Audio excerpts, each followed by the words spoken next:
Where do you see AI going? AI is here. It's here to stay. It's going to grow. I don't think it's a bad thing. You have to have an AI policy in place for your firm. It's important to have a documented policy that everybody in your firm adheres to. How much you limit yourself getting your property leased up when you're saying no pets? In my area, it seems that about 80% or so of the people of our tenants have pets. So why would you want to limit yourself, right? Those houses sit longer, just not getting rented. I tell people all the time, I say, hey, look, kids do way more damage than pets, right?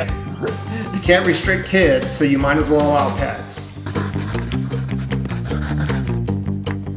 Hey guys, welcome back to the Beyond the Lease podcast. I'm Alex, and I have a special guest here today, Robert Dell'Osso.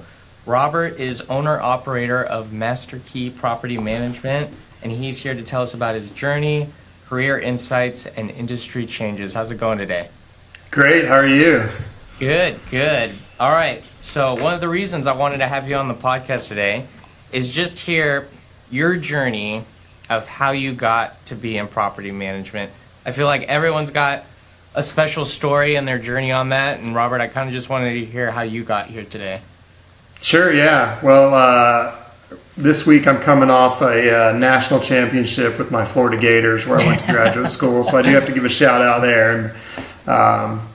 So I grew up in the Houston area back in Texas. My family has always had rental homes. My dad, his brother, and my grandparents had a couple of small apartment buildings in Galveston, Texas. And as a kid, I remember going down with my dad regularly to check on him. So he and his brother would alternate driving down from Houston to Galveston each weekend to just check on the apartments, meet with the managers they had. And one of the things when I would go, he'd have us do is we had laundry machines on site. So we'd take the key and we'd go collect all the quarters in the paper bags to take them home and roll the quarters for them. And, he'd throw us a roll here and there as payment for that. I think it was $10 maybe for a roll or something like that, which was a lot of money. This is the 80s. So as a kid, I thought that was awesome. And, just a lot of fond memories of that. I may have complained at the time, being a young kid, didn't want to do that on the weekends, wanted to be watching cartoons or whatever. But, I got to go down and see how he worked, and we'd stop in and visit his mother, my grandmother as well. So I got to see her quite a bit.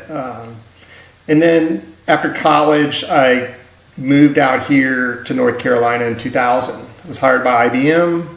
Out of school, they moved me here. I had never been to North Carolina. The East Coast was totally foreign to me. And a few years in, about 4 years in, I bought my first rental property because I was working a few years in the corporate job, and I said, I want to buy rental properties like my parents have, right? I want to do that too. They're successful with it. So I bought a duplex in Raleigh.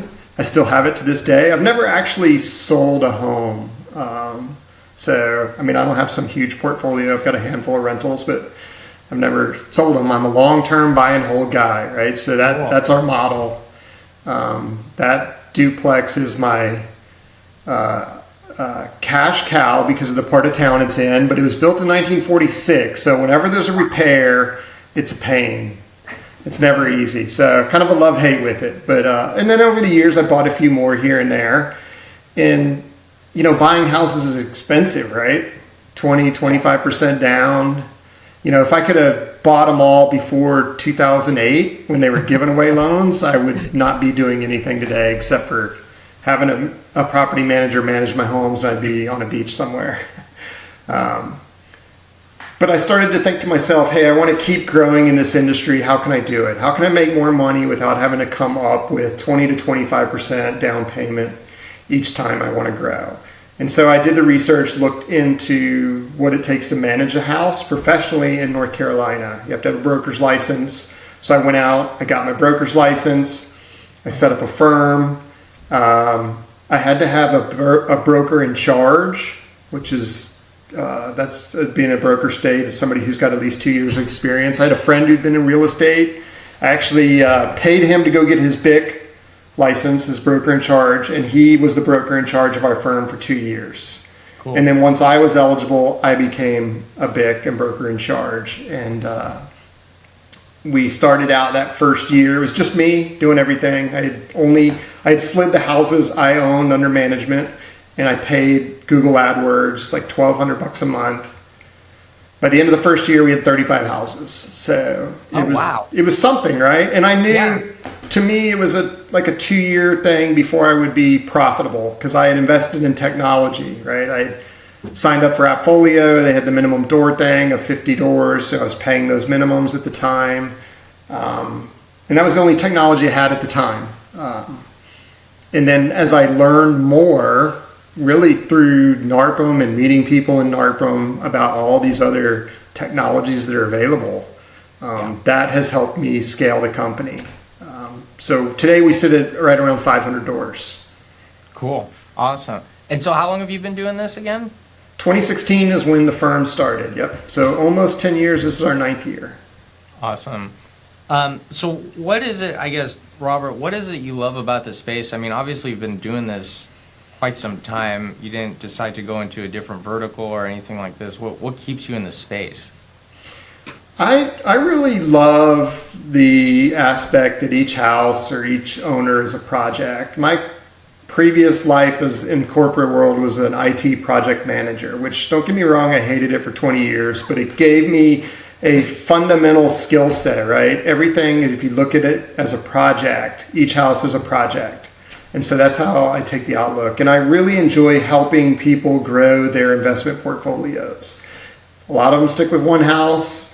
A lot of our clients buy more over the years. And I really like helping them get that return on investment, right? Getting good, high quality tenants in there, cash flowing the houses, taking care of the houses, just, helping them in a way support their whatever their lifestyle goals are, right? Whether it's just future retirement or they live off the money now or whatever they want to do with it. I enjoy that, and it's been good for me and my family. It's a strong business, and I always tell people, property management, rentals is almost recession proof, right? Like, everybody always needs a place to live.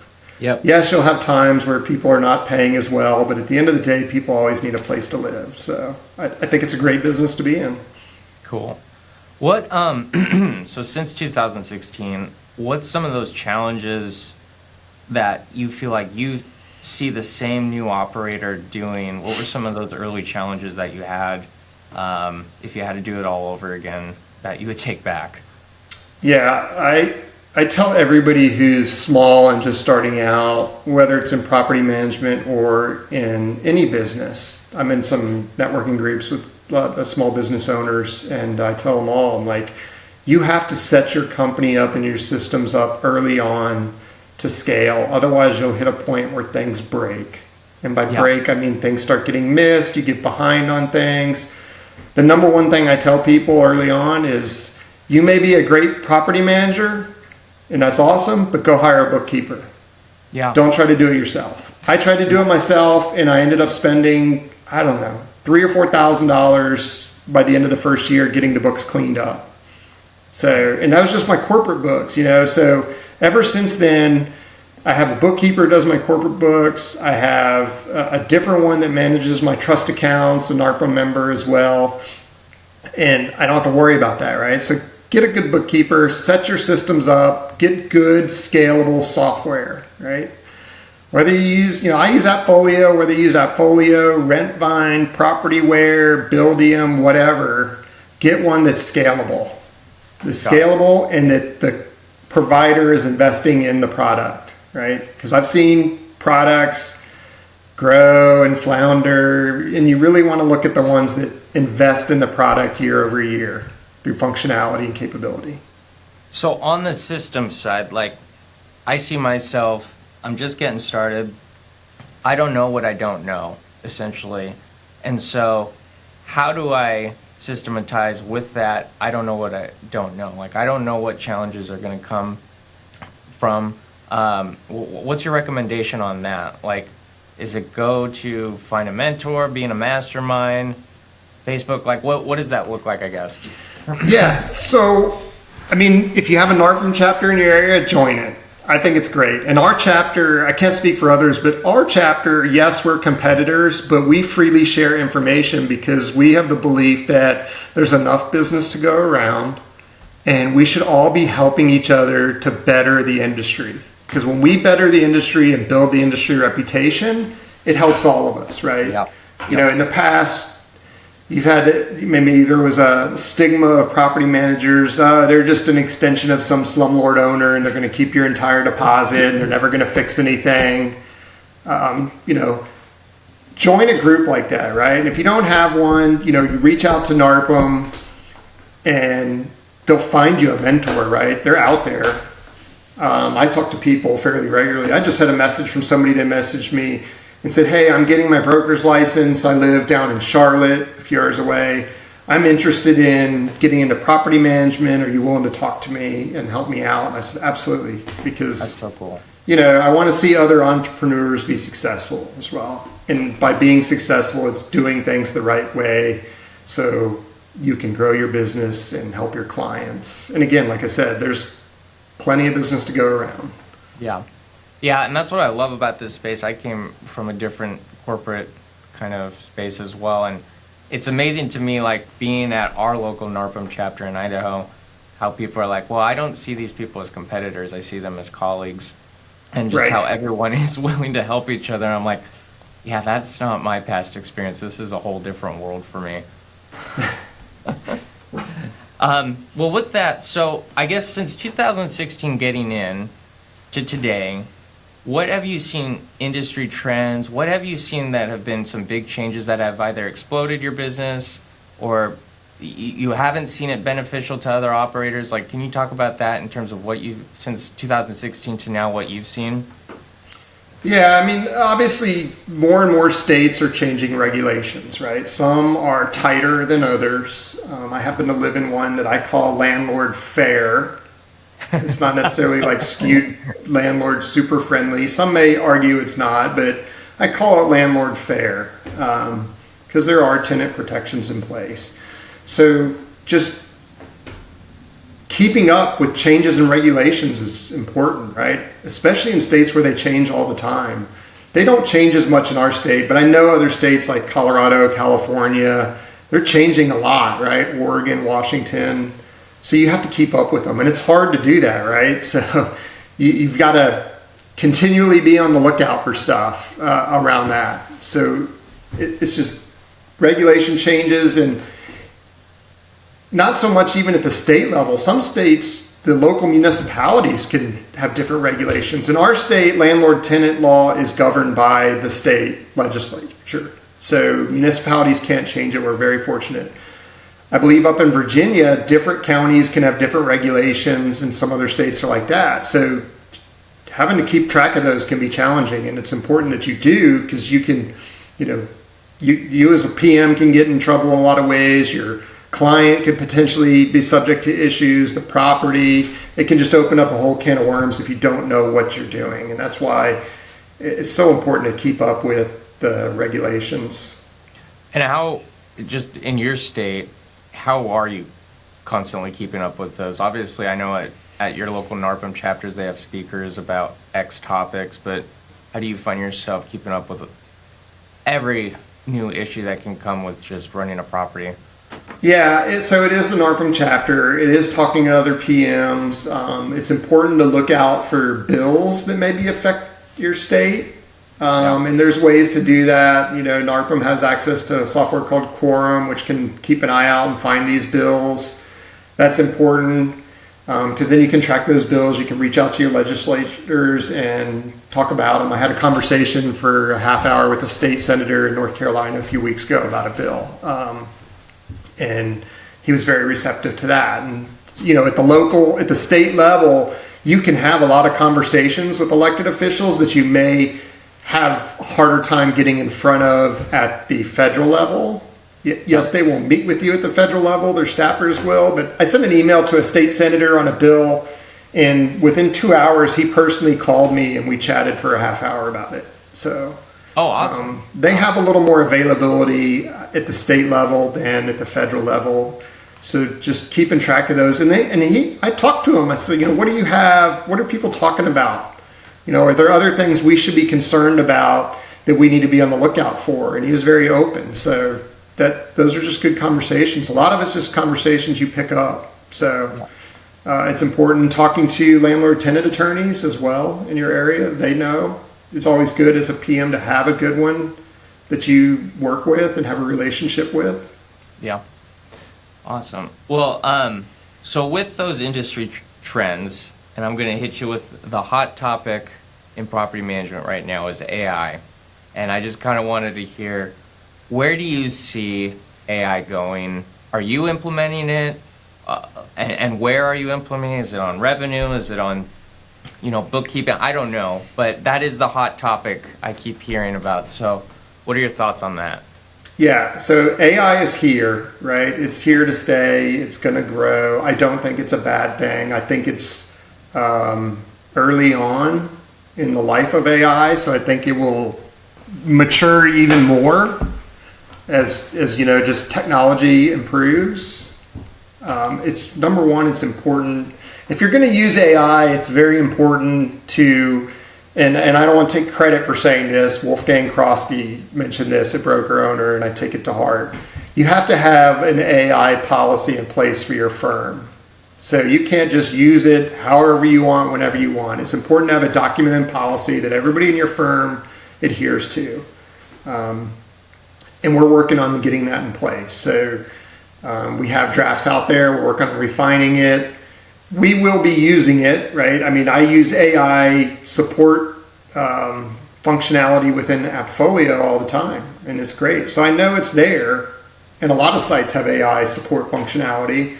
The things I'm looking at is maybe we figure out how to integrate AI for maintenance, and I know there's firms out there offering it. I don't know enough about it yet, but you get a lot of maintenance requests, and some of it can be troubleshooted without sending someone out. And we as a property manager, I think, have a fiduciary duty to our owners to try to do that. Yes, we can make money off of maintenance, but the right thing to do is if something can be resolved without going out, you should just do it, right? Yeah. I mean, with 500 houses, I personally have plenty of work for my handyman. Like, if I could offload a little of that work from him, that'd be great. The common one, my dishwasher isn't working. Well, in our state, there's a power switch that looks like a light switch by the sinks that control the dishwasher. And when they say that, 8 times out of 10, they accidentally flip that switch off, right? So AI is here. I use things like ChatGPT. I personally use them regularly. If I'm trying to compose a letter, I'd use it a lot to a tenant. Hey, I need to compose a letter on the following subject to a tenant. I need it to be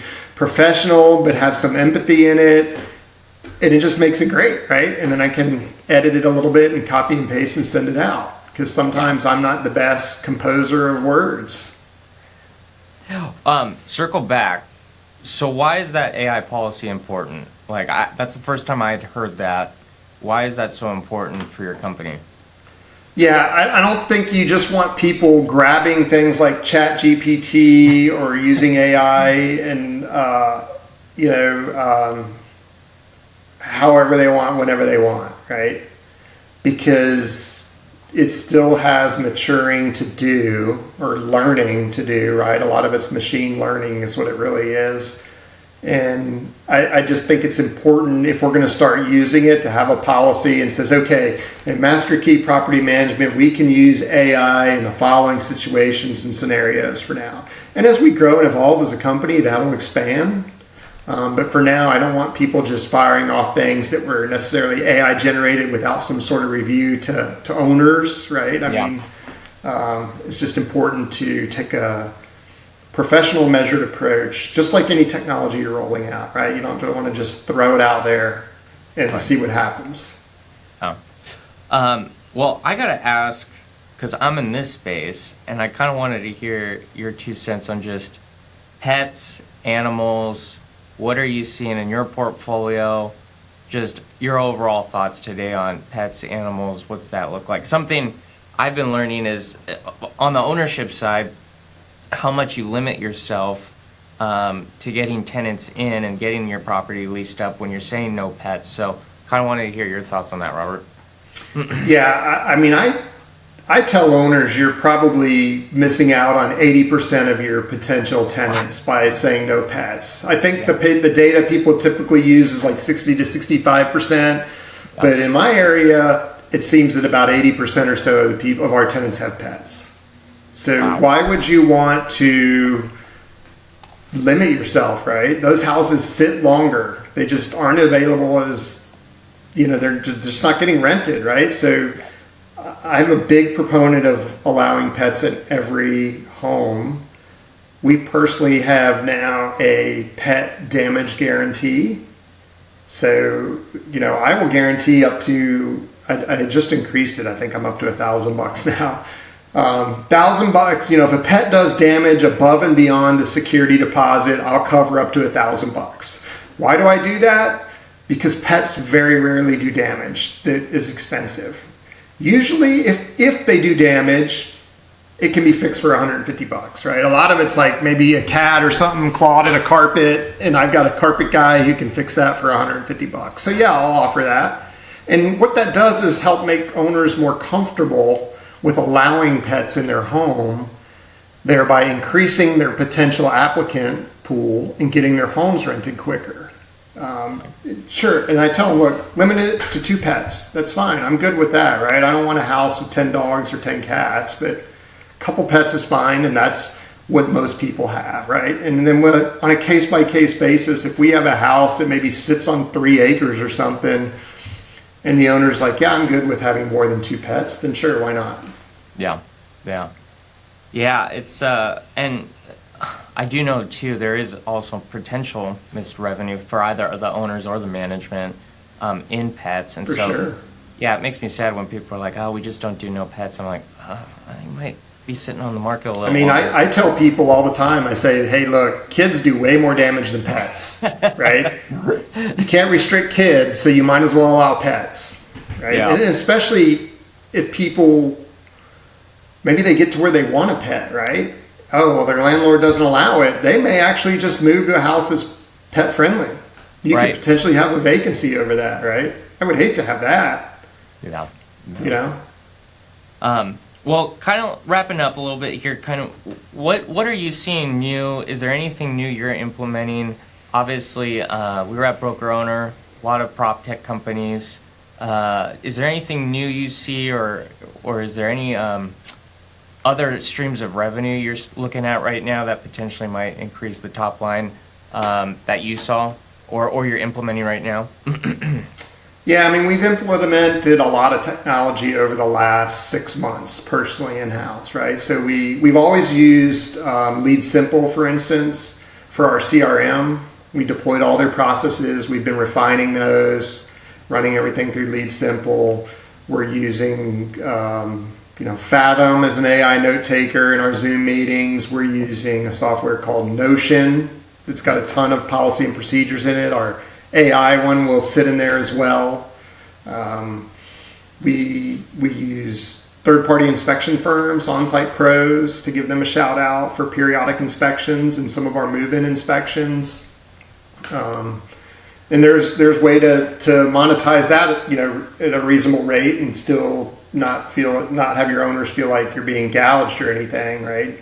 Of course, there's money to be had in maintenance, right? And I'm not talking about just marking up vendors, but we have an in-house handyman, so there is money to be made there. And my biggest reason for when I did hire an in-house handyman, which has been a few years, was I wanted to control the quality of the work and the schedule. So that was my biggest thing. But I wasn't going to do it at no profit, right? But I'm still doing it cheaper than calling random handyman who I know may or may not be insured. I keep my people all insured, liability insurance, workman's comp, and our owners appreciate that we're protecting them that way. I see a lot of, like you mentioned, AI. There's a lot of companies out there that have AI solutions now, even around maintenance. So I see that just kind of growing and evolving.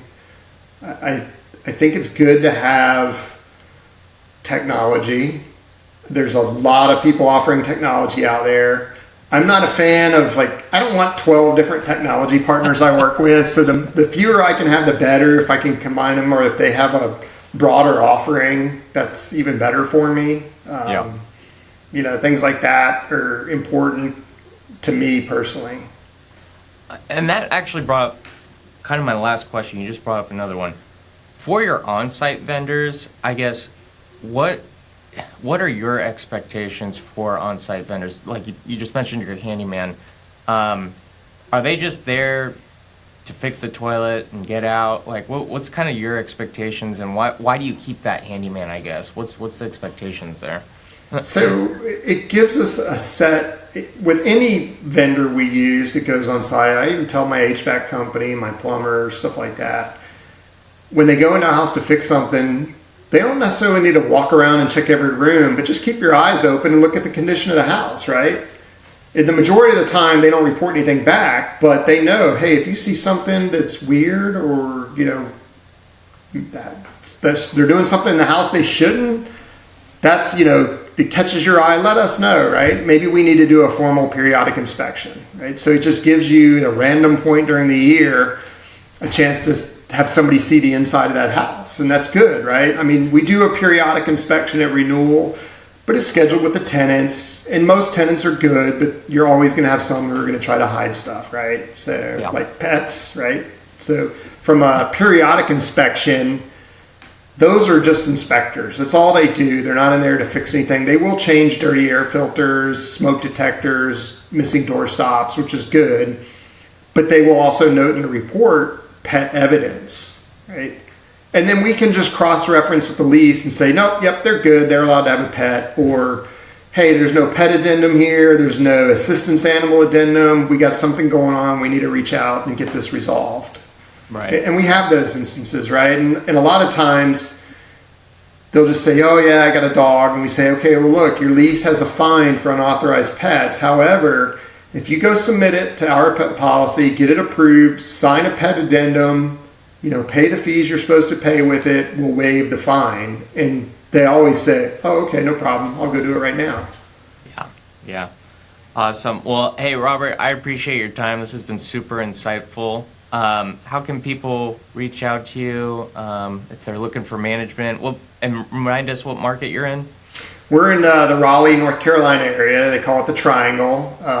They can go to our website, www.masterkeypm.com, or they can fill out a form and reach us there. They can contact us on Facebook. They can call in 919-655-3950. And we'd be happy to chat with them about it. And if there's any tenants out there looking for a place, we have some great vacancies. We pride ourselves in taking really good care of our homes, and we'd love to have somebody in. Awesome. Well, I appreciate today, and have a great rest of your day. Thanks, Robert. You too. Thanks, Alex.